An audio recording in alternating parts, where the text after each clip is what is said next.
Silence! One more outburst from the gallery and I will clear this entire courtroom. Judge Sterling's voice boomed like thunder, shaking the dust off the velvet drapes. But the chaos was already unstoppable. On one side of the aisle, billionaire Marcus Vance sat with his head in his hands, his face drained of color. Beside him, his mistress, Jessica, was screaming, clawing at her diamond necklace as if it were strangling her. And standing calmly in the center of the storm was Eleanor, the wife they had thrown out like garbage, holding the hands of two identical, golden-haired toddlers. Everyone thought the hearing was about a divorce settlement. They were wrong.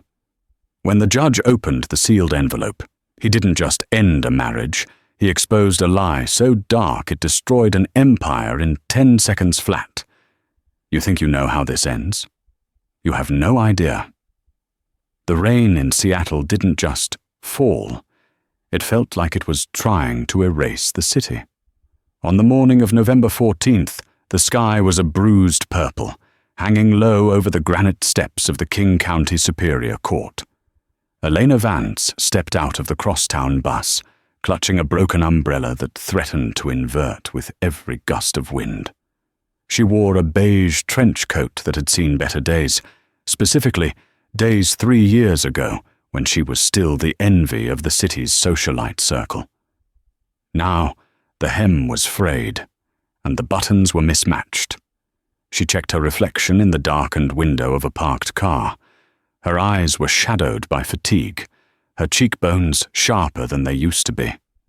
She looked exactly like what her husband's lawyers claimed she was, unstable, broken, and destitute.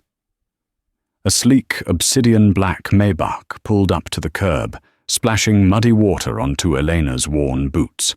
She didn't flinch. She knew who was inside.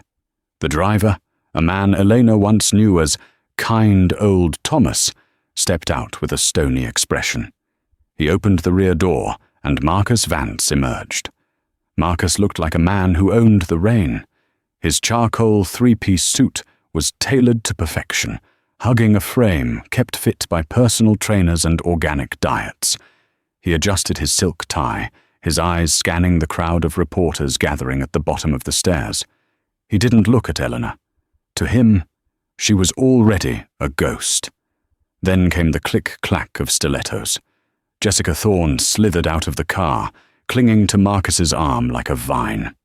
At 24, Jessica was the definition of new money, loud, flashy, and desperate to be seen.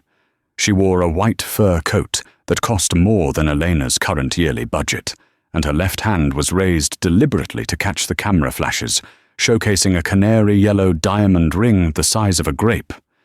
"Marcus, honey, look," Jessica sneered, finally spotting Eleanor shivering near the entrance. Her voice was high and grating, designed to carry. She actually showed up. And look at that coat. Did she pull it out of a dumpster? Marcus spared Eleanor a single cold glance. It wasn't hatred in his eyes. It was indifference. That hurt worse. "Ignore her, Jess.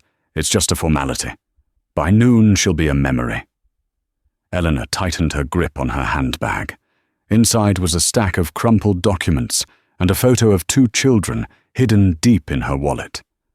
She took a breath, inhaling the scent of wet asphalt and exhaust fumes. Let them laugh, she thought, her heart hammering a rhythm of terrified defiance against her ribs.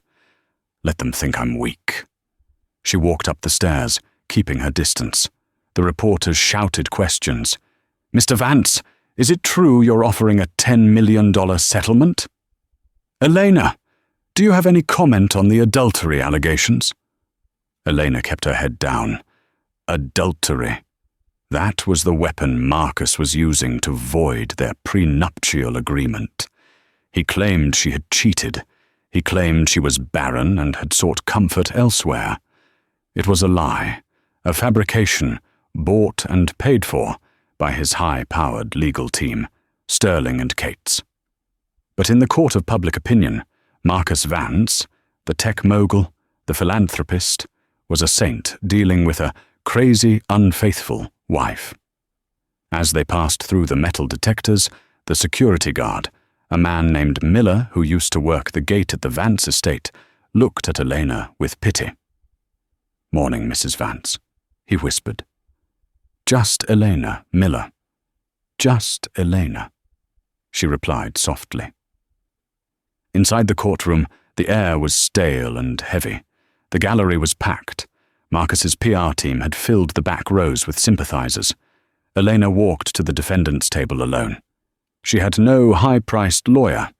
She had a public defender named Sarah Jenkins, a young, overworked woman with frizzy hair and coffee stains on her blouse, who was currently shuffling through a mountain of paperwork. "You made it," Sarah said, looking up with a relieved sigh. "I thought you might balk. They're going to play dirty today, Elena. Marcus's lawyer, Mr. Blackwood, is a shark. He's going to paint you as a gold digger who couldn't give him an heir and cheated out of spite." Elena sat down, her hands folded on the table. She looked across the aisle. Marcus was whispering something into Jessica's ear, making her giggle. Jessica's hand rested protectively over her stomach, a small, deliberate bump visible beneath her tight dress. She was pregnant. That was the final nail in Eleanor's coffin, or so they thought, the sterile wife versus the fertile mistress. "I'm ready, Sarah," Eleanor said, her voice trembling slightly. "But they aren't." Sarah looked at her client, confused. "What do you mean?" "I mean," Eleanor whispered, her eyes hardening as the bailiff announced the arrival of the judge. "Marcus thinks he's burying me today, but he's digging his own grave." To understand why the courtroom was about to explode, you have to understand the silence of the Vance mansion 2 years ago. Elena and Marcus had been married for 7 years. It had started as a fairy tale. Marcus was the heir to the Vance logistics shipping empire. Elena was the daughter of a university professor studying art history. He loved her quiet grace. She loved his ambition. But the empire demanded an heir. For 5 years they tried. Doctors, specialists, IVF rounds that left Elena bruised, bloated, and weeping on the bathroom floor. Marcus was supportive at first, but as the years ticked by, his patience eroded. He stopped coming to the appointments. He started working late. He began sleeping in the guest wing. Then came Jessica. She started as his executive assistant. She was everything Eleanor wasn't: loud, uninhibited, and willing to play dirty. Eleanor found the texts 6 months before the separation. At first, she tried to ignore them, convincing herself it was a phase. She cooked his favorite meals. He didn't eat them. She planned vacations. He cancelled them. The end came on a Tuesday. Elena had returned from a doctor's appointment with news. Miraculous, terrifying news. She had finally succeeded. The latest round of IVF, which she had done almost in secret, using the last of the viable embryos from their storage, had taken. She was pregnant. She had rushed home, clutching the ultrasound strip, ready to fix everything. She found her luggage on the driveway. Marcus was standing in the foyer, sipping scotch. Jessica was sitting on the grand staircase, wearing one of Eleanor's silk robes. "What is this?" Eleanor had asked, the rain beginning to spot her blouse. "It's over, Elle," Marcus said, not even looking up from his glass. "I'm tired of the sadness in this house. I'm tired of the failure. I need a woman who is alive, a woman who can give me a legacy." "Marcus, I have something to tell you," Elena pleaded, stepping forward. "Please, just listen." "I'm done listening," he snapped, hurling the glass into the fireplace. It shattered, the sound echoing like a gunshot. "I'm filing for divorce, incompatibility, and don't bother fighting the prenup. My lawyers have evidence regarding your extracurricular activities." "Extracurricular?" Elena was stunned. "I have never looked at another man." "Doesn't matter what's true," Jessica chimed in, walking down the stairs and draping her arms around Marcus's neck. "It only matters what you can prove, and Marcus has very good lawyers. Get out, Elena. You're depressing the furniture." Elena looked at the man she had loved for a decade. He didn't stop Jessica. He didn't defend her. He just looked at his watch, as if he were waiting for a meeting to end. In that moment, something inside Elena broke. But it wasn't her spirit. It was her naivety. She realized that telling him about the pregnancy now would only lead to one of two things. He would accuse her of faking it, or worse, he would take the child away from her and raise it with this woman. Marcus had the money to crush her in a custody battle. He would paint her as unfit, take the baby, and leave her with nothing. She gripped the ultrasound picture in her pocket, crumpling it into a tight ball. "Fine," Elena said, her voice ice cold. "I'll leave." She walked out into the rain, leaving the mansion, the money, and the life she knew. She moved into a women's shelter in downtown Seattle, then a tiny, moldy studio apartment. She sold her jewelry to pay for prenatal vitamins. She cleaned houses to pay for the delivery. 8 months later, alone in a charity ward, she gave birth. Not to one baby, but to 2. Leo and Mia. They had Marcus's eyes, they had his chin, and they were the secret Elena guarded with her life. She knew the day would come when she would have to face him, but she needed to wait for the perfect moment. She needed him to be vulnerable. And now, 2 years later, inside courtroom 4B, that moment had arrived. Judge Arthur Sterling banged his gavel, bringing the courtroom to order. He was a man known for his distaste for theatrics, which was unfortunate for Marcus, whose lawyer was a performer. "Mr. Blackwood, you may proceed," the judge grumbled, adjusting his spectacles. Blackwood stood up. He was a tall man with a predatory smile.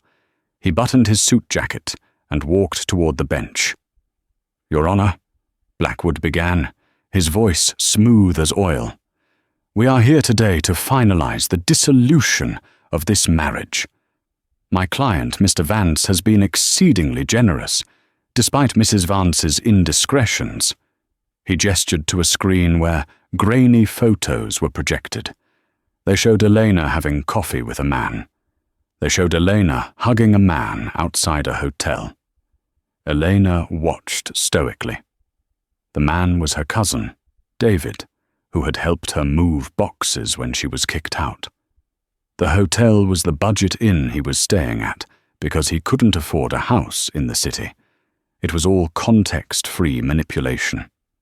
"We have testimony," Blackwood continued, "that Mrs. Vance was frequently absent, cold, and refused her marital duties. Furthermore, we have evidence that she deceived my client regarding her fertility issues to secure a marriage contract. She is a fraud, Your Honor," the gallery murmured. Jessica smirked, whispering loudly enough for the front row to hear. Barren and boring. Poor Marcus.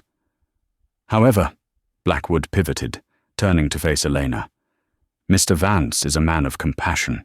He wishes to avoid a lengthy trial that would only embarrass Elena further. We have prepared a final settlement offer." Blackwood slid a document across the table toward Sarah Jenkins. Sarah read it and gasped. She looked at Elena, her eyes wide. "Elena, this is insulting." Elena took the paper. Condition of settlement. 1. Elena Vance admits to adultery. 2. Elena Vance waives all rights to the Vance Family Trust. 3. Elena Vance receives a one-time payment of $50,000 and must vacate the state of Washington for a period of 5 years. $50,000 for 10 years of her life. It wouldn't even cover the rent for a year, let alone raise 2 children. But the worst part was the clause about leaving the state. Marcus wanted her gone. He wanted to erase her completely so he could play happy family with Jessica and their unborn child. Marcus leaned forward, his eyes locking with Elena's. He mouthed the words, Take it." "Your Honor." Sarah Jenkins stood up, her voice shaking but determined. "My client rejects this offer. It is coercive and based on fabricated evidence." "Fabricated?" Blackwood laughed. "Mrs. Vance has been living in squalor for 2 years. We know she has no income. We know she has no prospects. This is charity, Your Honor. If she refuses, we will pursue full damages for emotional distress and fraud. She will leave this court with nothing but debt." Judge Sterling looked at Elena. "Mrs. Vance, do you understand the risk you are taking? If these allegations of adultery are proven, the prenup is valid, and you get 0. This settlement is a lifeline." Elena stood up. The courtroom went quiet. She smoothed the front of her cheap trench coat. "Your Honor," Elena said, her voice clear and ringing, "Mr. Vance claims I deceived him. He claims I failed to provide him with a family. He claims he wants to move on with his true heir." She pointed a trembling finger at Jessica's stomach. "He believes that child is the future of the Vance legacy." "Objection!"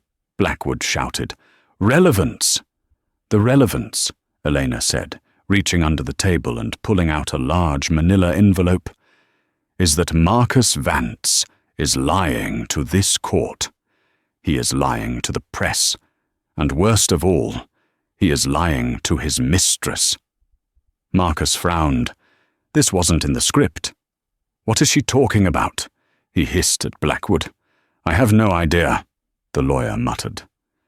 "Your Honor," Elena continued, stepping into the aisle, "I request a 10-minute recess.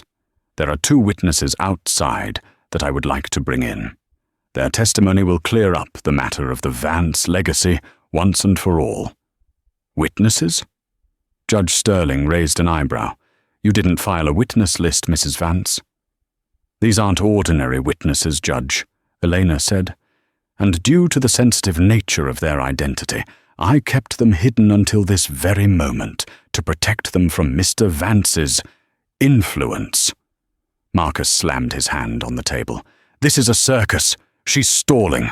I want this finalized now." "Sit down, Mr. Vance," Judge Sterling barked. He looked at Elena, seeing the steel in her eyes. He was a good judge of character, and he saw something in her he hadn't seen in a long time. Absolute truth. 10 minutes. If this is a waste of time, Mrs. Vance, I will hold you in contempt." "It won't be," Elena promised. She turned and walked toward the heavy oak doors at the back of the courtroom. The gallery craned their necks. Marcus looked nervous for the first time. Jessica looked annoyed, checking her makeup in a compact mirror. "What is she doing?" Jessica snapped. "Who could she possibly bring?" Elena reached the doors. She took a deep breath. She pushed them open. Standing in the hallway was Eleanor's sister, holding the hands of 2 toddlers. A boy and a girl. They were dressed in their Sunday best. The boy in a tiny blue blazer, the girl in a white dress. They had golden hair. They had the distinctive, sharp jawline of the Vance family. Elena knelt down and smiled at them. "It's okay," she whispered. "Come with Mommy." She stood up, taking a child in each hand, and turned back to the courtroom. As she walked back down the aisle, the sound of the air conditioning seemed to vanish. A collective gasp swept through the room like a wave. Marcus Vance stood up slowly, his face draining of all blood until he looked like a wax figure. His mouth opened, but no sound came out. Jessica dropped her compact mirror. It shattered on the marble floor, but no one looked at it. Eleanor stopped in front of the judge's bench. She lifted the boy, Leo, into her arms. "Your Honor," she said, her voice breaking with emotion, but loud enough for the microphone to catch. "I would like to introduce the court to Leo and Mia Vance, Marcus's children, born 7 months after he threw me out into the rain." The silence in courtroom 4B was absolute. It was the kind of silence that usually precedes a natural disaster. Marcus Vance, a man who controlled a logistics empire worth billions, a man who could negotiate with union leaders and hostile governments without blinking, was trembling. He gripped the edge of the mahogany table until his knuckles turned white. He stared at the two children standing by Elena's legs. They were undeniable. Leo, the boy, was looking around the room with wide, inquisitive blue eyes, a shade of steel blue that was the specific genetic trademark of the Vance lineage. He scrunched his nose in a way that Marcus did when he was thinking. Mia, the girl, was clutching a small stuffed bear, her golden curls a perfect match to the photos of Marcus's own mother that hung in the family estate. "Impossible," Marcus whispered, the word barely escaping his throat. "It's not impossible, Marcus," Elena said softly, stroking Leo's hair. "It's just inconvenient for you." Jessica Thorne recovered from her shock first. Her survival instincts, honed in the shark tank of high society climbing, kicked in.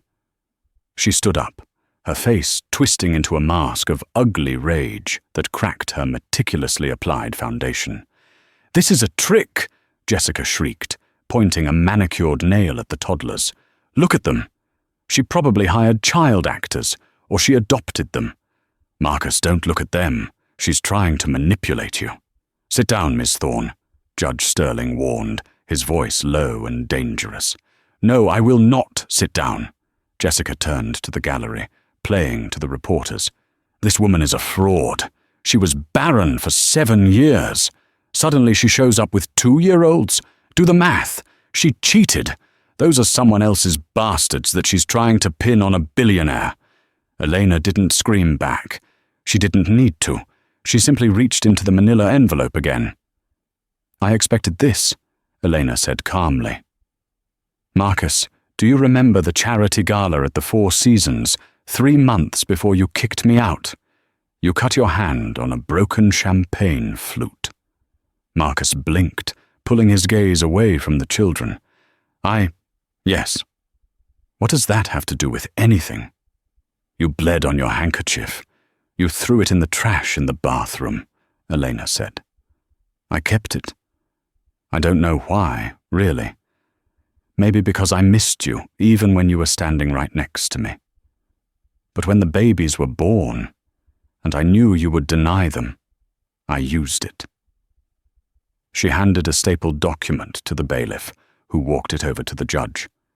"This is a DNA analysis from a genetic laboratory in Switzerland," Elena announced to the room.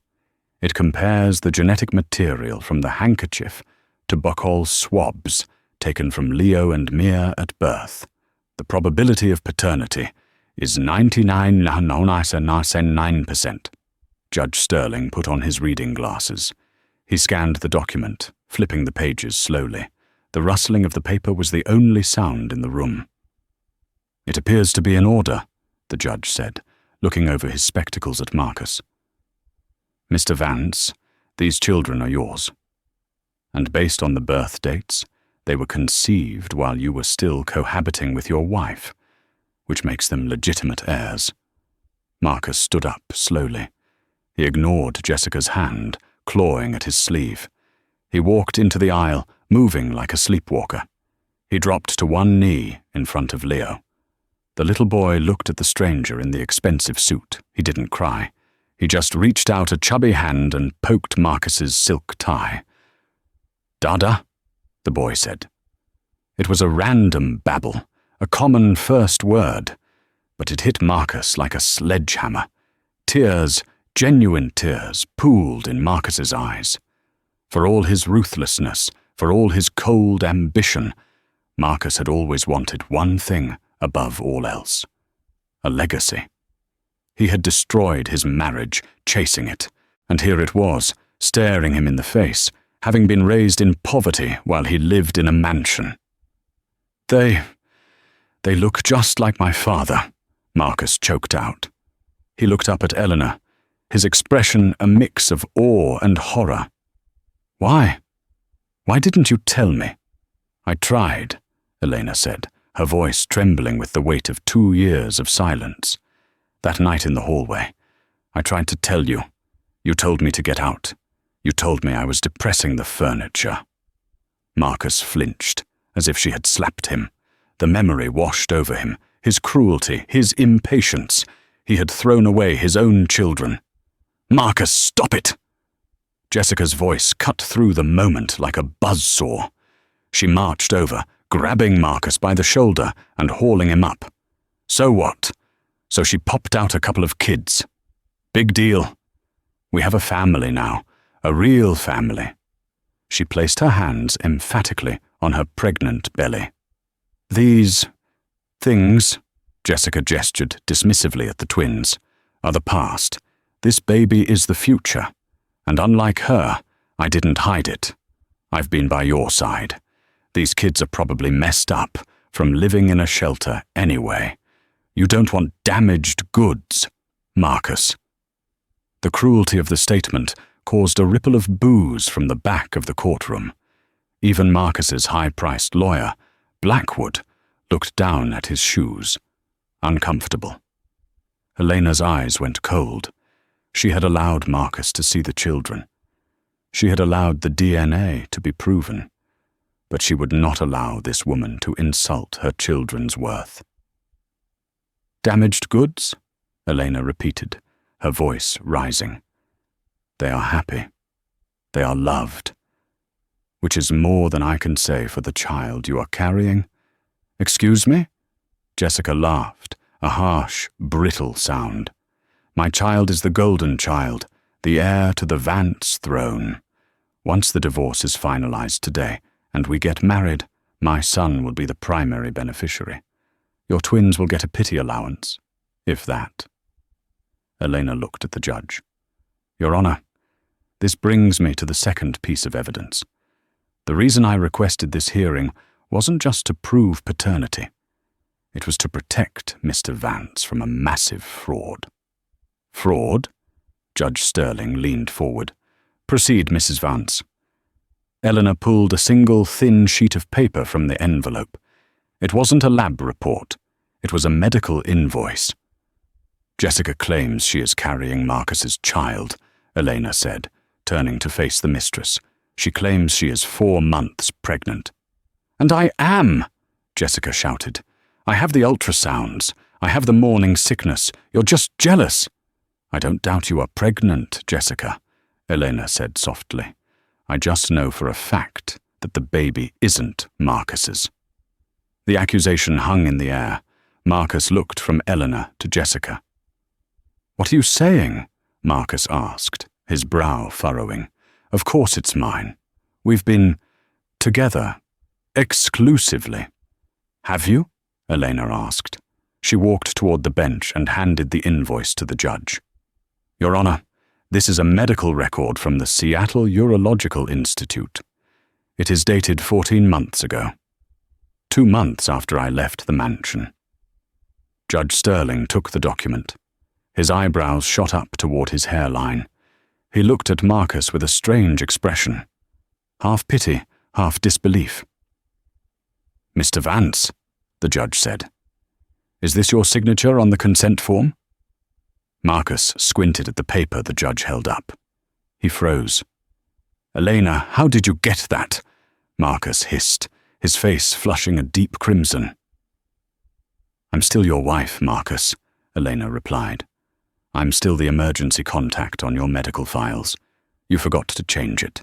The clinic mailed the confirmation to the old P.O. box we shared. I picked it up a year ago." "What is it?" Jessica screamed, sensing the walls closing in. "What is that paper?" Elena turned to the gallery, addressing the room, but her eyes were locked on Jessica. "It is a bill for a vasectomy," Elena declared. The courtroom erupted. Reporters jumped to their feet. The noise was deafening. Judge Sterling banged his gavel furiously, but no one listened. "A vasectomy?" Jessica whispered, her hands dropping from her stomach. She looked at Marcus. "Marcus, that's a lie. Tell her it's a lie." Marcus Vance looked like a man whose soul was leaving his body. He slumped into his chair, covering his face with his hands. "I didn't want to get trapped again," Marcus mumbled, his voice audible only because the room had suddenly quieted to hear his answer. "After Elena, after I thought she was barren, and then the divorce started, I got paranoid. I thought women were only after my money. So I got the procedure. I didn't tell anyone. Not even you, Jess." He looked up at his mistress, his eyes suddenly hard and cold. "I've been sterile for over a year, Jessica." Jessica took a step back, her heels clicking on the floor. She shook her head violently. No, that's a mistake. Doctors make mistakes. It didn't take spontaneous reversal. It happens.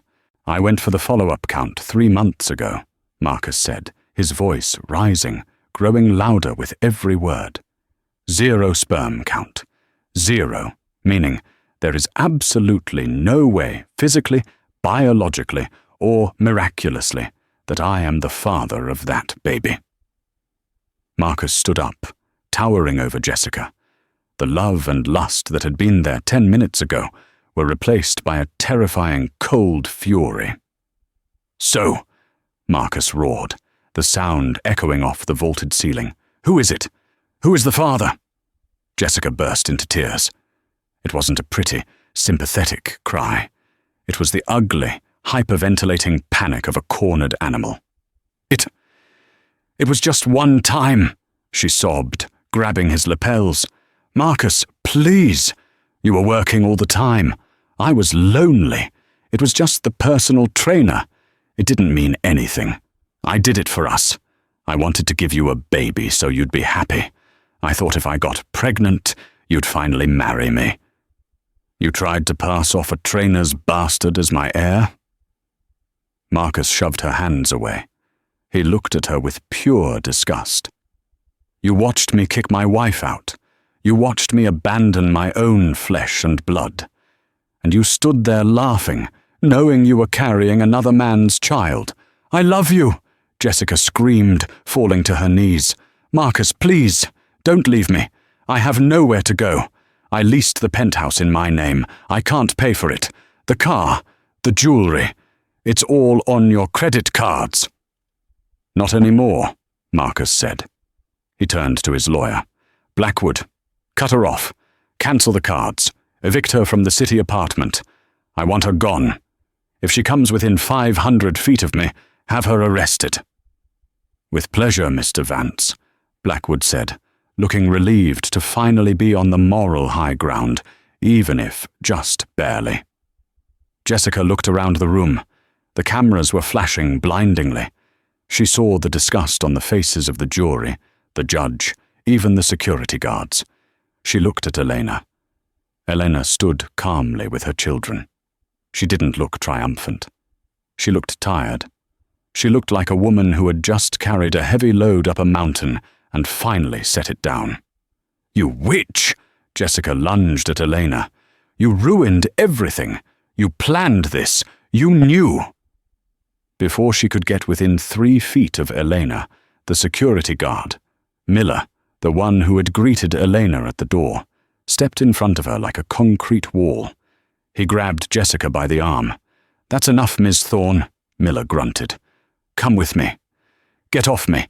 I'm the future Mrs. Vance," Jessica shrieked as she was dragged toward the exit, her heels dragging on the carpet, her fur coat slipping off her shoulder. "I'm the victim here. He neglected me. You can't do this." The doors slammed shut, cutting off her screams. The silence returned to the courtroom, but the energy had shifted completely. Judge Sterling cleared his throat. He looked at the shattered remains of the hearing. "Well," the judge said, adjusting his robe, "Mr. Vance, it seems your petition for divorce, based on Mrs. Vance's adultery, is moot. In fact, considering the revelations, I am inclined to grant Mrs. Vance anything she asks for." Marcus looked at the judge, then he turned slowly to face Elena. He looked at the twins, who were now hiding behind Elena's legs, scared by the shouting. Marcus took a step toward them, his hands open in a pleading gesture. Elena, he croaked, his voice broken. I didn't know. I swear, I was a fool, a blind, arrogant fool. Please, let me fix this. Let me see them. I have so much money. I can give them the world. Eleanor looked at the man she had once worshipped. She saw the desperation in his eyes. He thought money could fix the hole he had dug. He thought he could just write a check and buy back the 2 years he had missed. She smoothed her frayed trench coat. She picked up Mia and held Leo's hand. "You can't give them the world, Marcus," Elena said softly. "You don't even know what their favorite color is. You don't know that Leo is afraid of thunderstorms or that Mia is allergic to strawberries." "I can learn," Marcus pleaded, stepping closer. "I can change." "Maybe," Elena said, "but that's not up to me anymore." She turned to the judge. "Your Honor, I am not asking for a settlement anymore. I am not asking for reconciliation." "What are you asking for, Mrs. Vance?" Judge Sterling asked gently. Eleanor took a deep breath.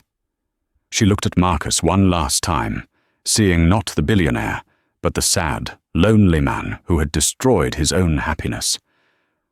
"I want full custody," she said firmly, "and I want half of everything." The courtroom was quiet, but it wasn't peaceful. It was the silence of a battlefield after the cannons had stopped firing.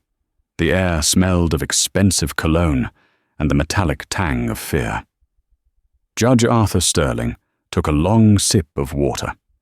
He removed his glasses and rubbed the bridge of his nose. He had sat on the bench for 30 years. He had seen murderers, thieves, and con artists, but he had rarely seen a man destroy his own life as efficiently as Marcus Vance had done in the last hour.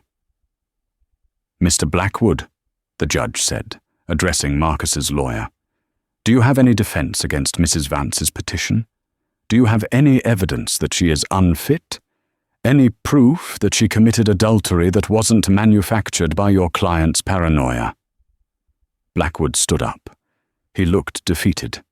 He closed his briefcase. "No, Your Honor. We withdraw the previous motions. We have no counter-argument." "Good," Judge Sterling said. He turned his gaze to Marcus. Marcus was slumped in his chair, staring at the table. He looked like a man who had been hollowed out. The arrogance was gone. The posture of the billionaire titan was gone. He looked small. "Mr. Vance," the judge began, his voice echoing in the high ceilings, "you came into my courtroom seeking to discard a loyal wife. You attempted to defraud this court with false testimony. You attempted to disinherit your own children, children you didn't even bother to verify were yours because you were too busy chasing a fantasy." "I didn't know," Marcus whispered. "Ignorance is not a defense, sir." Sterling slammed his hand down. "It is a choice. You chose not to know.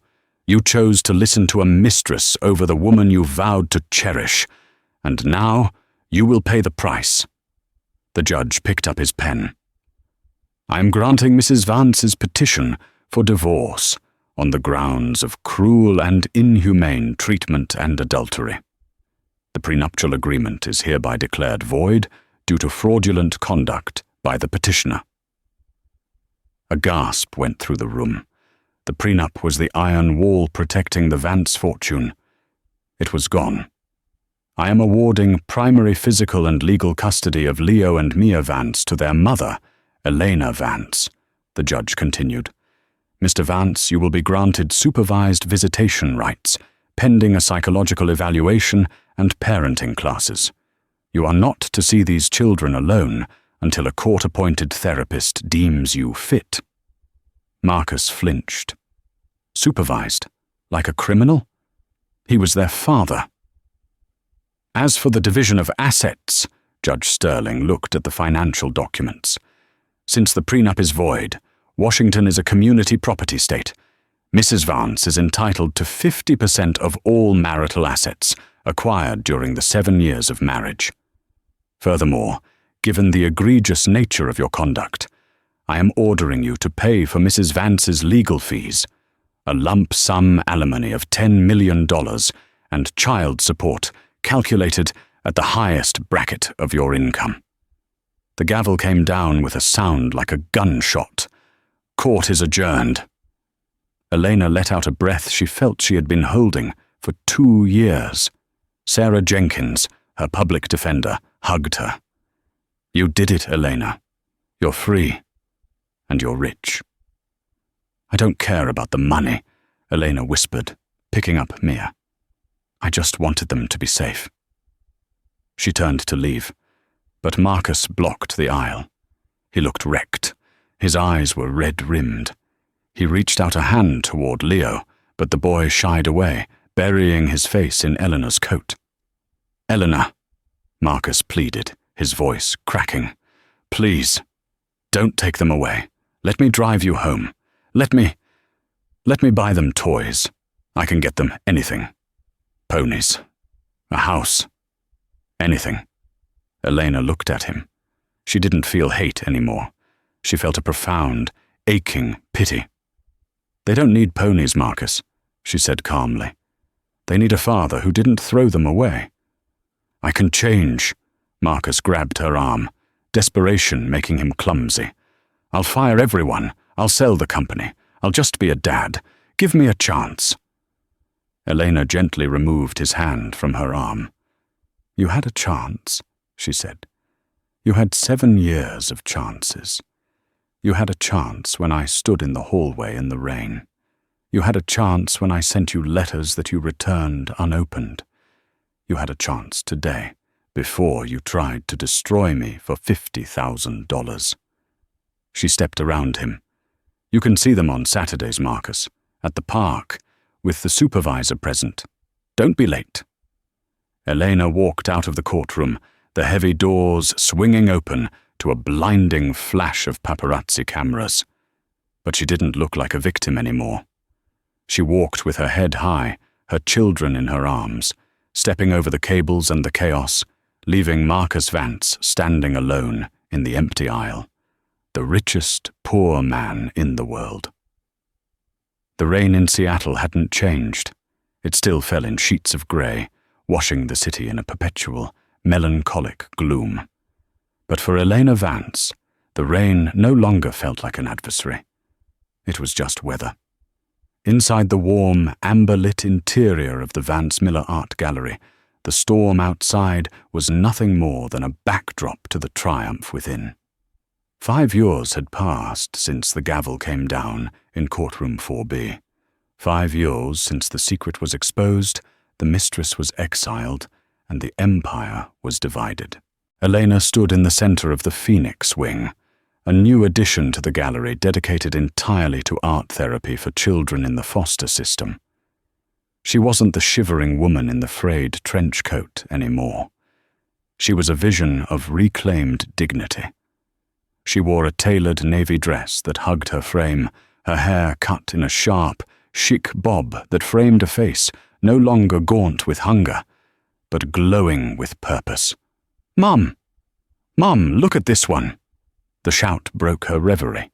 Leo, now a boisterous 7-year-old with energy that seemed to vibrate the floorboards, came skidding across the polished concrete floor.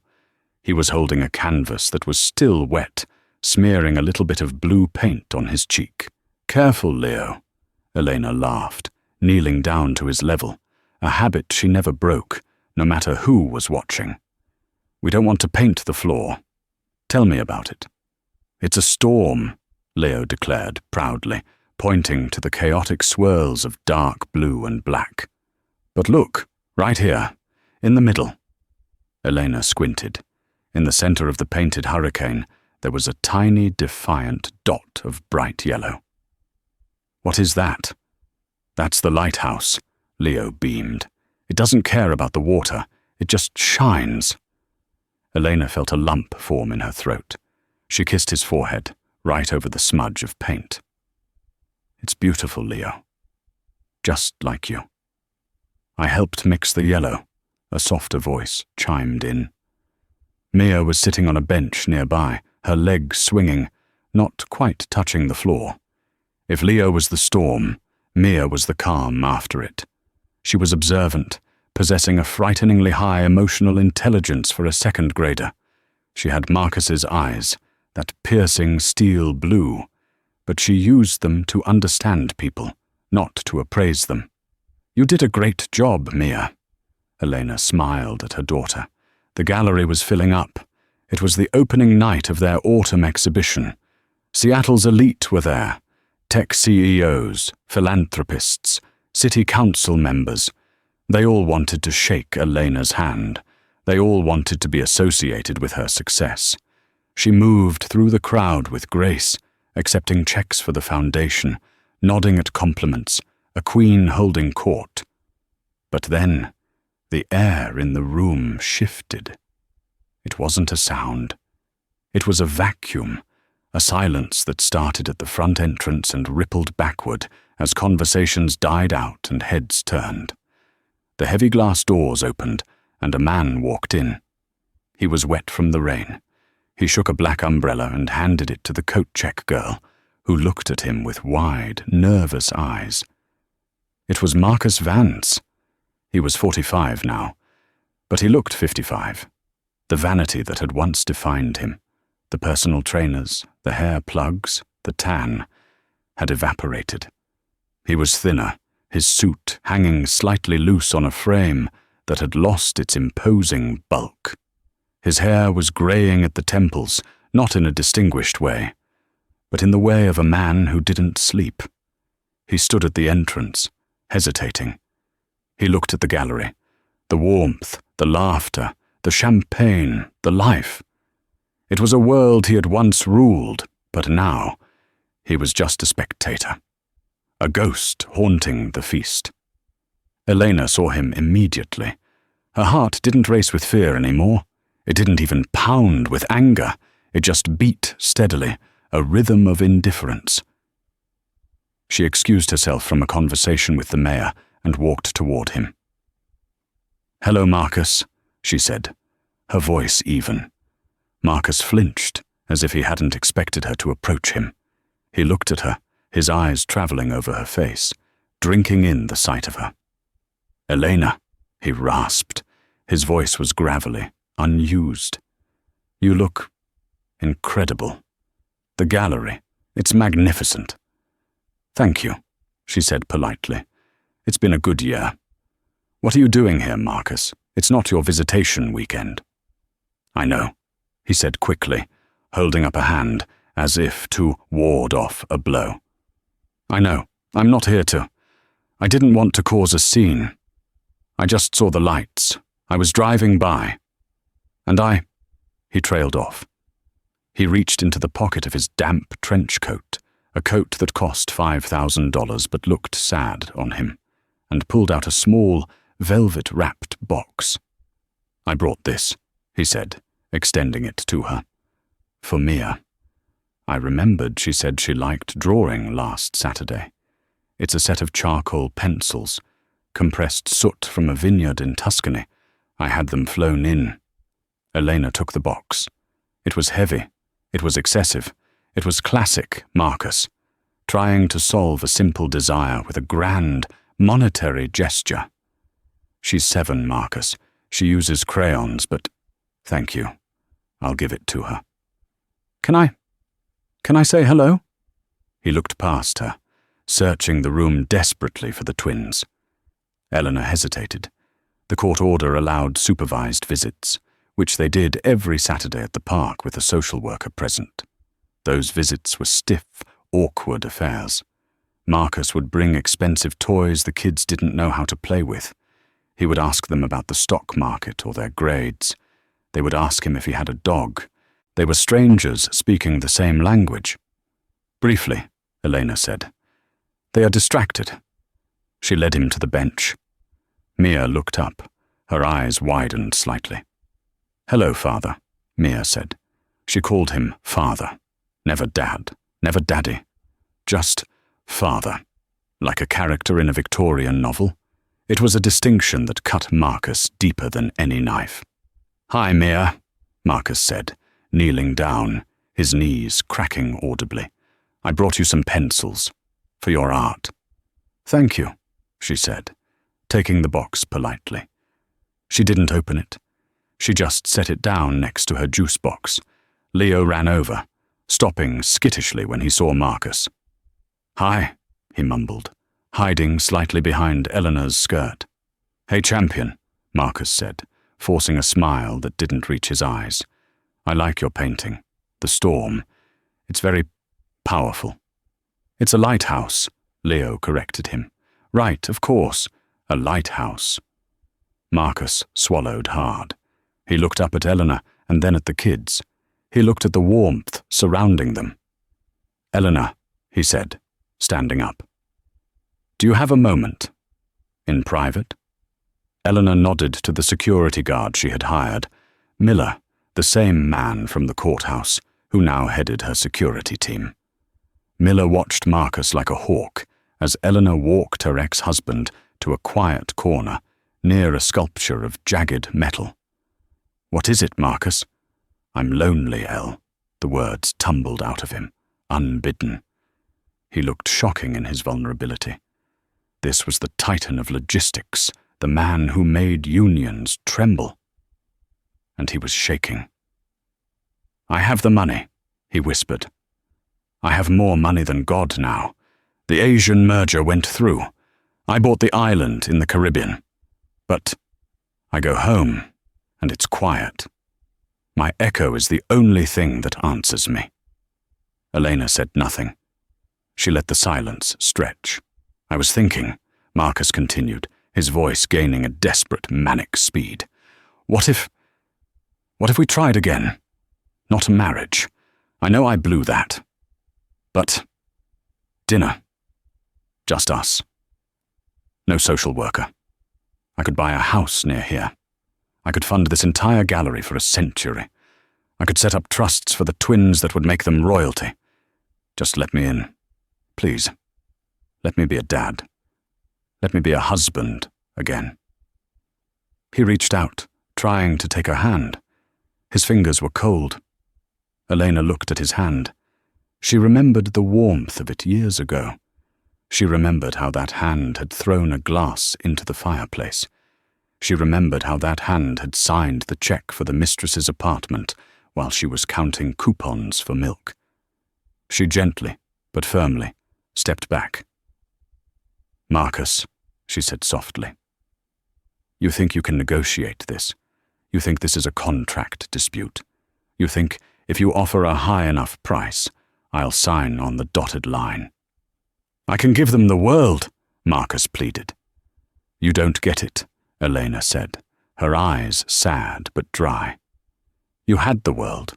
You had it sleeping in the guest room while you were texting Jessica. You had it growing in my belly while you were telling your lawyers I was barren. I made a mistake." "No," Elena shook her head. "You made a choice. You chose the shiny thing. You chose the ego stroke. You chose the easy path. And choices have consequences that money can't fix." She gestured to the twins, who were now laughing with Miller, showing him the charcoal pencils. "They are happy, Marcus. They are whole, and they are safe. You are a part of their life. Yes. You are their biological father. You will see them on Saturdays. You will pay for their college, but you will not sit at my dinner table. You will not buy your way into their hearts. So that's it." Marcus's voice broke, tears finally spilling over his cheeks. "I'm just... the checkbook, that's my legacy." Elena looked at him with a finality that shattered the last of his hope. "You wanted a legacy, Marcus. You wanted an heir to the Vance empire. You have them. But you traded the love of a family for the silence of a mansion. You traded a diamond for a stone because the stone sparkled a little brighter in the moment." She stepped closer, her voice dropping to a whisper. "Enjoy your island, Marcus. Enjoy your merger. But do not mistake my kindness for an open door. The lock was changed 5 years ago, and the key doesn't exist anymore. Elena turned around. She didn't look back. She walked across the gallery floor, the click of her heels sounding like a victory march. She walked straight to her children, scooping Leo up into her arms and kissing Mia's cheek. Marcus stood by the jagged metal sculpture. He felt invisible. The donors walked past him, drinking champagne, talking about the future. No one looked at him. He was the richest man in the room. He could buy everyone in this building 10 times over. And he had never been poorer. He turned up the collar of his expensive trench coat. He walked to the glass doors and pushed them open. The cold, wet wind of Seattle hit him in the face. He stepped out into the rain, his driver waiting at the curb with the door of the Maybach open. "Home, sir?" the driver asked. Marcus looked back at the gallery one last time. He saw Elena laughing. He saw the golden light. "Yes," Marcus whispered, stepping into the dark interior of the car. To the house. Not home. Just to the house. The door slammed shut, sealing him inside his velvet coffin as the car pulled away into the night, leaving the warmth of the family he destroyed behind him forever. Wow. Talk about a reality check. Marcus thought his money made him invincible, but in the end, it just made him lonely. He threw away a diamond to chase a glittery rock, and by the time he realized his mistake, the price was his entire happiness. It just goes to show, loyalty isn't something you can buy, and karma isn't something you can bribe. Elena walked through fire to protect her children, and she came out the other side stronger than ever. So what do you think? Did Marcus deserve a second chance, or did Elena do the right thing by keeping the door closed? Let me know in the comments below. If you enjoyed this story of justice served cold, please smash that like button. It really helps the channel. And don't forget to subscribe and hit the bell icon so you never miss a new story. We post new drama every single day. Thanks for watching, and I'll see you in the next video.